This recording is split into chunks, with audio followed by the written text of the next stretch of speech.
কলার ধরাই পুরো হ্যাঁ ভাবুন। তো সেই জন্য কি আছে, তদন্ত হোক, যারা পয়সা খেত এটার থেকে, যে পুলিশ এটার থেকে মাসল নিত, কাউকে ছাড়া যাবে না। তদন্তের আয়ত্তে তাদেরকেও আনা হবে।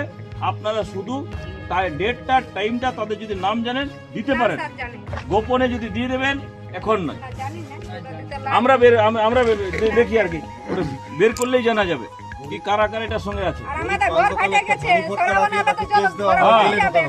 না, এটার পক্ষে আমিও নয়।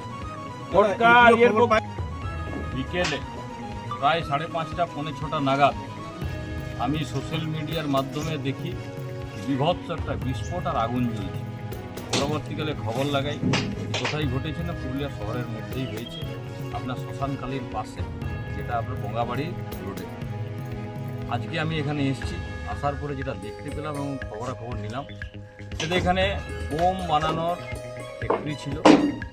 বরাবরই স্থানীয় বাসিন্দারা পুলিশকে খবর দিয়েছে, পুলিশ এসে স্থানীয় বাসিন্দাদেরকে শাসিয়ে গেছে, মুখ খুললে একদম চিরকালের মতো মুখ বন্ধ করে দেব, এরকম একটা শাসানি ছিল।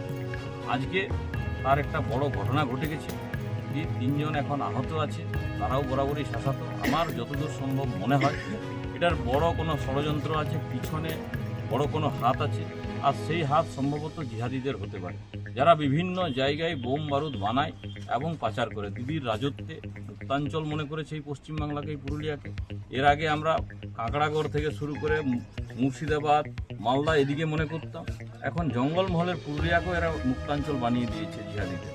আর সেই কারণেই আজকে পুরুলিয়া টাউনের একদম পুরোপুরি পুলিশের নাকের ডগাতে এই ঘটনা ঘটেছে। আমি এটাতে চাই এনআইএ তদন্ত হোক, এবং এনআইএ তদন্ত করে একদম ক্লিয়ার হোক কি কারা এর পিছনে, কার হাত আছে, এবং পুলিশের কি কি সহযোগিতা ছিল, যারা যারা পুলিশের এর মধ্যে জড়িত ছিল সবাইকে তদন্তের আওতায় আনা হোক। আমি দাবি জানাচ্ছি। কি বাজি মনে হচ্ছে এগুলো? এখন বাজি শুধু নয়, পেট্রোল বোমের নমুনা আছে এখানে, বিভিন্ন ধরনের নাশকতা তৈরি করা হতো। শুধু বাজি ছিল না, বাজি হলে এত মেটেরিয়াল বেরোতো না। বিশাল বড় বারুদের স্তূপ ছিল এখানে, বাজি নাম করে বোমাও তৈরি হতো। কিন্তু বাজি বানানোর কে এখানে অধিকার দিয়েছিল, কে লাইসেন্স দিয়েছিল? পুলিশ কি জানতো না? পুলিশ জানতো। পুলিশ এখানে টহল মারতো, আসতো, এবং এখানে শাস্তিয়ে যেত পাশাপাশি বাড়িতে। কেউ মুখ খুললে চিরকালের মতো মুখ বন্ধ করে দেওয়া হবে। ক্ষতিগ্রস্ত পরিবারের পাশে কি আপনারা রয়েছেন? একদম পুরোপুরি আছি আমরা। তদন্ত চাই, তদন্ত হয়ে যারা দোষী আছে তাদের এবং যাদের ক্ষতিগ্রস্ত হয়েছে আমি চাই ইমিডিয়েট তাদের ব্যবস্থা। হ্যাঁ, আমরা দেখছি যে এখানে স্থানীয় বাসিন্দারা বলছেন যে এটা প্রায় 1.5 থেকে 2 বছর ধরে এই ধরনের কারবার চলছিল বা এখানে কাজ হচ্ছিল। এটার একটা প্ল্যানিং মাফিক করে এরা 1.5-2 বছর 3 বছর ধরে এক একটা জায়গাতে করে আবার স্থানটা চেঞ্জ করে নেয়, যাতে কেউ কিছু টের না পান। 2 বছর 2.5 বছর করে এই শহরে অনেক দিন থেকেই চলছে। আমরা দেখেছি আগ্নেয়াস্ত্র পাওয়া গিয়েছিল দুলমির দিকে,